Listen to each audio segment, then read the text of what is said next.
Welcome बच्चों। जैसे हमारा चैप्टर चल रहा है magnetic field due to electric current, और आज का हमारा टॉपिक है magnetic force on the wire carrying current.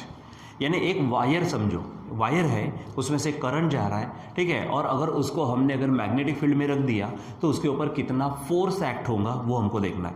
तो उसमें से वायर जो देखेंगे तो उसमें से एक आर्बिट्रली कैसे भी शेप का है, ठीक है, और एक मान लीजिए कि स्ट्रेट वायर है। तो यहाँ पर हम दो तीन कंडीशंस देखने वाले, उसके अनुसार पहले हमारे पास है स्ट्रेट वायर।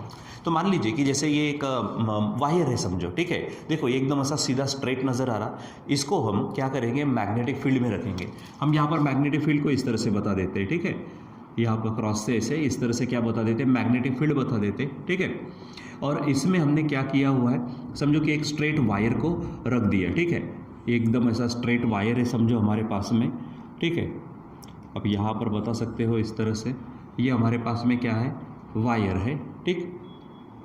और मान लीजिए कि इसमें से क्या हो रहा है कि करंट जा रहा है। तब आपको मालूम है कि करंट अगर जाता है तो असल में इलेक्ट्रॉन्स फ्लो होते हैं, ठीक है। तो सबसे पहले यहाँ पर क्या बोलेंगे कि consider a straight wire is placed in the magnetic field B. समझो मैग्नेटिक फील्ड क्या हमारे पास में बी है, ठीक है।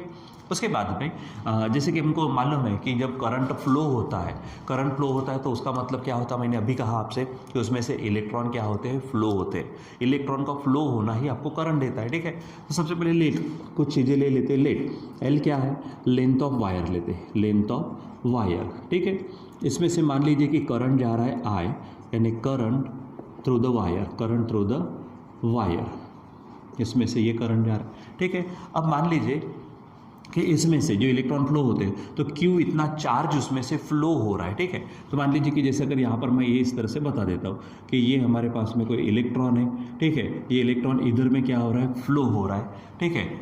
इलेक्ट्रॉन है जो फ्लो हो रहा है जो स्पीड के साथ, मान लीजिए कि उसकी स्पीड है ड्रिफ्ट वेलोसिटी बोलेंगे उसकी, ठीक है, कितनी है, वी है, ठीक है। तो क्या बोलेंगे कि जैसे हमारे पास है the charge flowing per unit time, उसी को तो करंट कहते हैं ना। करंट का मतलब आपको मालूम है, करंट इज इक्वल टू क्या होता है, चार्ज पर यूनिट टाइम होता है, ठीक है। यानी हम यहाँ पर बोलेंगे कि हमारे पास में कितना चार्ज फ्लो हो रहा है उसमें से ये क्यों इतना, ठीक है। यानी क्या बोलेंगे, charge flowing in time T is given by क्या फार्मूला है उसका, चार्ज देखो I is equal to Q by T है, तो क्यू इज इक्वल टू क्या हो जाएगा, आई इंटू टी हो जाएगा, ठीक है। अब जैसे कि मान लीजिए कि ये इतनी यहाँ से यहाँ तक में इतने जो मैग्नेटिक फील्ड में है, ठीक है, इतनी अगर लेंथ हम कंसीडर करते हैं यल, मतलब चार्ज यहाँ से इधर में जाएगा, मतलब यल इतना क्या करेगा, वो डिस्टेंस कवर करेगा, यल इतना। उसकी स्पीड कितनी ले ली है हमने, स्पीड है समझो हमारे पास वी है, और टाइम हमने कितना लिया है, टाइम है हमारे पास समझो टी है। अब आपको मालूम है स्पीड का फार्मूला क्या है कि V D is equal to distance upon time होता है, ठीक है, ये हमारे पास में। तो यहाँ पर हम जो बोलेंगे टाइम को निकालते, तो टाइम इधर लेके जाएंगे तो वी डी का आएगा नीचे, यानी टाइम जो है हमारे पास क्या होगा, यल अपॉन वी डी, ठीक है। देखो चार्ज का फार्मूला देखो, I is equal to Q by T है, तो Q is equal to I into T होगा। फिर स्पीड के अनुसार अगर जाते हैं तो speed is equal to distance upon time है, तो time is equal to distance upon speed होगा। अब डिस्टेंस कितना, कि जितनी लेंथ उस मैग्नेटिक फील्ड में है वो डिस्टेंस यानी यल समझो, और स्पीड कितनी ली है हमने इलेक्ट्रॉन की समझो वी डी है, ठीक है।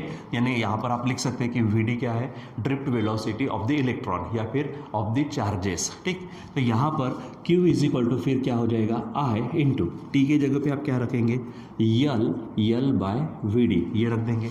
यानी आपका इतना चार्ज इसमें से फ्लो होगा इन टाइम टी, ठीक है। अब थोड़ा सा आगे बढ़ते हैं, जैसे कि हमने लास्ट टाइम में बोला था, कौन सा, कि लास्ट टाइम हमने पढ़े हुए हैं, ठीक है, कि अगर मान लीजिए किसी मैग्नेटिक फील्ड से, देखो सबसे पहले तो समझना ये है कि इस कंडक्टर में से करंट का जाना मतलब चार्ज का फ्लो होना। अब इसमें से चार्ज अगर फ्लो हो रहा है तो वो चार्ज हमने किस में रखा हुआ है, यहाँ पर मैग्नेटिक फील्ड में। यानी मैग्नेटिक फील्ड में से अगर चार्ज जा रहा है तो उसके ऊपर में फोर्स एक्ट होगा। अब वो फोर्स सीधा सीधा किसके ऊपर एक्ट होगा, इस कंडक्टर के ऊपर यानी वायर के ऊपर। सो क्या बोलेंगे यहाँ पर हम, magnetic force acting on the wire, ठीक है, is given by, acting on the wire is given by, magnetic force acting on the wire is given by. तो F M is equal to क्या बोलेंगे हम, तो हमारे पास चार्ज होता है क्यू, फिर उसके बाद में हमारे पास में फार्मूला है Q into V cross B. तो यहाँ पर V यानी कौन है, वी डी क्रॉस बी यानी मैग्नेटिक फील्ड, इस तरह से। ठीक है, चलो अब इसको सॉल्व करो।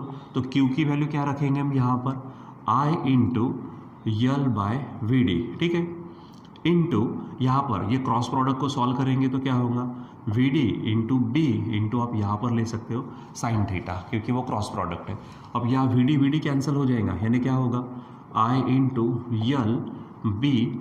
अब यहाँ पर मैं थीटा के जगह पे 90 लेता हूँ। आप बोलेंगे ऐसा क्यों, क्योंकि आप देखो यहाँ पर जो वी डी है यानी इलेक्ट्रॉन इस तरह से फ्लो हो रहे हैं और हमारे पास में जो मैग्नेटिक फील्ड है वो ऐसी रहने वाली है। ठीक है, यानी ये कंडक्टर और मैग्नेटिक फील्ड एक दूसरे को परपेंडिकुलर रहेंगे, यानी वेलोसिटी ऑफ चार्ज, ठीक है, is perpendicular to magnetic field, ऐसा बोलेंगे हम। ठीक, इसलिए उनके बीच में एंगल 90 होगा तो साइन 90 आपको क्या देता, 1।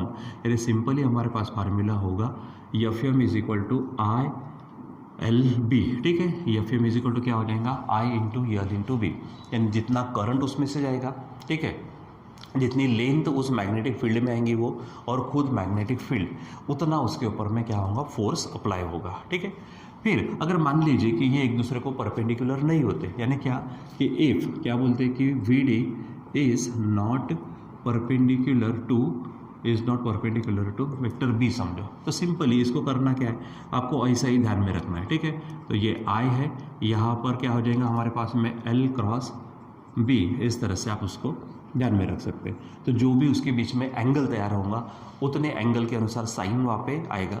ठीक है, और वो वैल्यू आपको देगा। ठीक है, तो इस तरह से हमारे पास में क्या है कि magnetic force on the wire carrying current, I समझो करंट है तो उसके ऊपर में कितना फोर्स एक्ट होगा, तो आई इंटू एल क्रॉस बी। अगर वो एक दूसरे को परपेंडिकुलर है तो वो हो जाएगा आई एल बी। ठीक है, ये आपको ध्यान में रखना है। दूसरी बात, यहाँ पे हमने स्ट्रेट वायर लिया था, अब हम मान लीजिए कि वायर कैसा भी है। ठीक है, क्योंकि वायर जब जाएगा तो वो मान लीजिए किसी भी शेप का रह सकता है। ठीक है, यूनिफॉर्म है लेकिन किसी भी शेप का, यानी क्या बोलेंगे, फॉर आर्बिटरी, ठीक है, आर्बिटरीली शेप्ड वायर। ठीक है, यानी किसी भी शेप का अगर वायर है उसके लिए। तो सबसे पहले हमारे पास तो अभी ये तय हो गया कि हमारे पास में जो फार्मूला है कौन सा, कि अगर स्ट्रेट वायर है तो स्ट्रेट वायर के लिए मैग्नेटिक फोर्स कितना होता है, तो हमारे पास फार्मूला क्या है, फॉर स्ट्रेट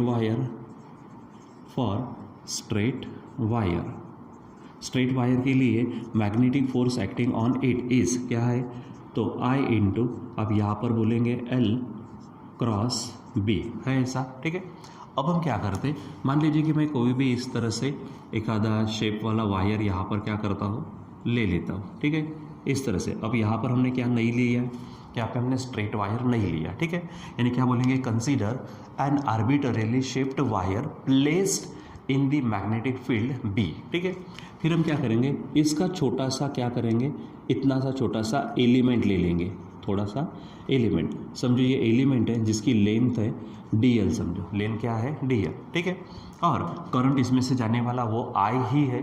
ठीक है, दूसरी बात, ये यूनिफॉर्म मैग्नेटिक फील्ड में हमने इसको रखा हुआ है समझो। ठीक है, यहाँ पर ये क्रॉस से बताना यानी हमारी मैग्नेटिक फील्ड है। ठीक है, इस तरह से हमने बता दिया। तो ये हमारे एक्सटर्नल मैग्नेटिक फील्ड है बी। वायर लिए हमने किसी भी शेप का, आर्बिटरीली शेप बोलेंगे उसको, उसका हमने इनफाइनेटेसिमल स्मॉल एलिमेंट लेना है, पार्ट लेना है। इनफाइनेटेसिमल यानी बहुत ही छोटा सा पार्ट। ठीक है, जिसकी लेंथ कितनी है समझो, dl है। ठीक है, अब क्योंकि यल अगर है, पूरा का पूरा अगर स्ट्रेट वायर होता है उसकी लेंथ यल है तो फोर्स कितना एक्ट होता है, आई इंटू यल क्रॉस बी। लेकिन अगर हम बात करते हैं बस इतना सा पोर्शन है जिसकी लेंथ क्या है dl, तो उसके ऊपर फोर्स भी छोटा सा लगेगा, यानी क्या बोलेंगे कि magnetic force acting on length dl। ठीक है, इज, तो क्या फार्मूला हो जाएगा, छोटा सा फोर्स होगा तो हम उसको d से बता देते हैं, इज इक्वल टू क्या होगा, करंट तो समझो I ही है। ठीक है, तो यहाँ पर क्या होगा, dl क्रॉस b हो जाएगा। ठीक है, dl क्रॉस b। अब ये छोटे से पार्ट के ऊपर में इतना फोर्स एक्ट हुआ है तो मुझे टोटल जितनी भी लेंथ इस मैग्नेटिक फील्ड में है उसके ऊपर अगर फोर्स निकालना है तो उसके लिए मुझे इसका क्या करना पड़ेगा, इंटीग्रेशन। यानी क्या बोलेंगे, so total force on the wire, total force निकालना है, इसका इंटीग्रेशन करूँगा तो डेरिवेटिव फॉर्म चला जाएगा, तो सिंपली एफ एम हो जाएगा। तो सामने में इसका क्या करेंगे, इंटीग्रेशन, यानी integration I D L cross B हो जाएगा। और अगर मान लीजिए कि इफ़ बी इज़ यूनिफॉर्म, ठीक है, थ्रू आउट पूरे वायर के ऊपर में बी क्या है समझो, यूनिफॉर्म है, ठीक है, ओवर होल वायर, ठीक है, पूरे वायर के ऊपर में बी कैसा यूनिफॉर्म है, तो बी का कोई पार्ट ही नहीं है, आई करंट वो हमारा फिक्स रहने वाला है। तो आप इसको अगर निकाल देंगे तो सिंपली क्या हो जाएगा, तो F M is equal to I को बाहर निकाल दो, फिर इंटीग्रेशन सिर्फ किसका लेंगे हम, डी एल का, क्योंकि बी अगर यूनिफॉर्म है तो उसको भी बाहर निकाल दो आप, ठीक है, यानी simply integration of d L, ठीक है, जो भी आंसर आएगा और क्रॉस में बी। तो यहाँ पर आर्बिटरीली शेप, यानी किसी भी शेप का अगर वायर है तो उसके ऊपर में कितना फोर्स एक्ट होगा, मैग्नेटिक फोर्स, तो वो ये रहेगा, ठीक है। स्ट्रेट वायर है तो डायरेक्ट उसकी लेंथ लेकर काम चलेगा, लेकिन यहाँ पर स्ट्रेट वायर अगर नहीं है, ठीक है, तो उसका इंटीग्रेशन लेकर आपको काम करना पड़ेगा, ठीक है। यानी for arbitrarily shaped wire the magnetic force acting on it is I into integration of d L cross B, यहाँ पर डायरेक्ट वहाँ पे इंटीग्रेशन के साथ, ठीक है।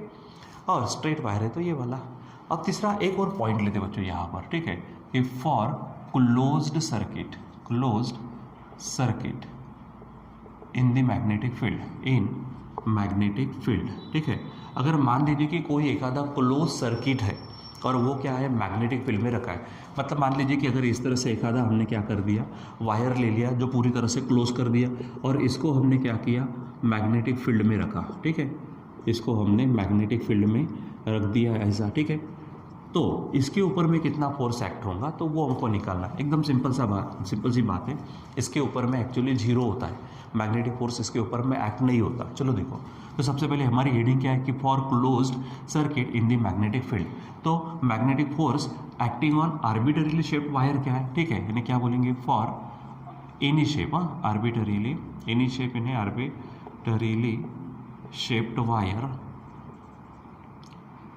शेप्ड वायर, ठीक है, तो मैग्नेटिक फोर्स कितना एक्ट होता है उसके ऊपर में, तो अभी हमने देखा क्या है वो फार्मूला आई, ठीक है, इंटीग्रेशन, ठीक है, डी एल, ठीक है, क्रॉस बी, इतना होता, ठीक।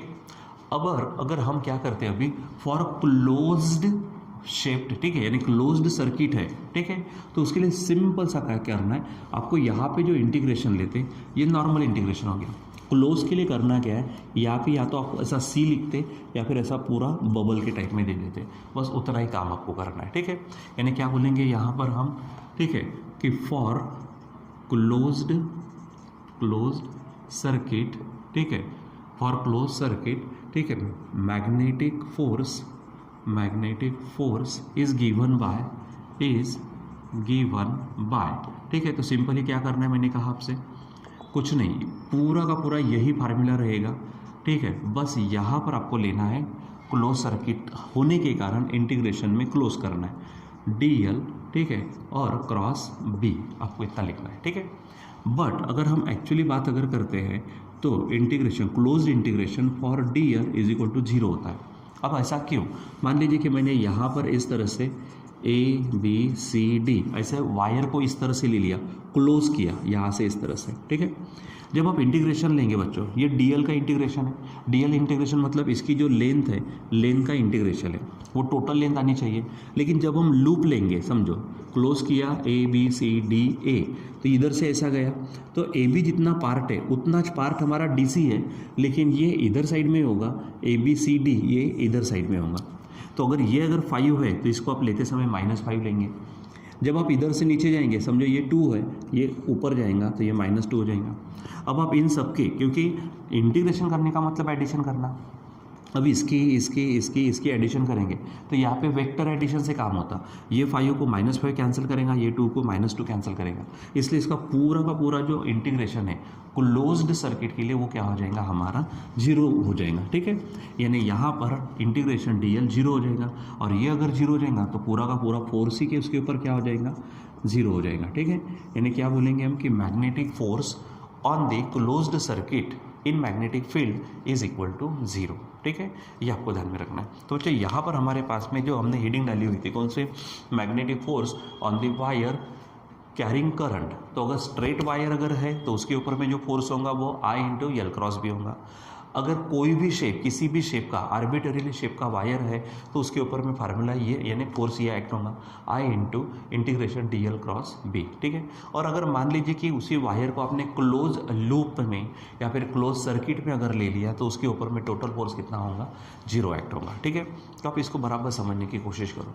अब यहाँ पे हमने कैसा कि यहाँ पे हमने पूरा का पूरे स्टेटमेंट्स, पूरे के पूरे लाइंस, थियोरी पूरी लिखी नहीं है, उसके लिए तो मैं आपको नोट्स भेजता ही हूँ, उसमें बराबर पूरी हर एक चीज़ जो यहाँ पर बोली गई है बराबर सिस्टमेटिकली वो होती है। यहाँ पे ज़्यादातर मैथमेटिकल पार्ट को हम कवर करते हैं, ठीक है। सो वहाँ पर आपको पूरी तरह से वो नोट्स में भी आपको क्लियर हो जाएगा। इसको समझिए, उसके बाद में वहाँ पर उस नोट्स को वो अच्छे तरीके से पढ़िए और राइटिंग में लीजिए और फिर से उसको क्या करिए, समझने की कोशिश करिए, ठीक है।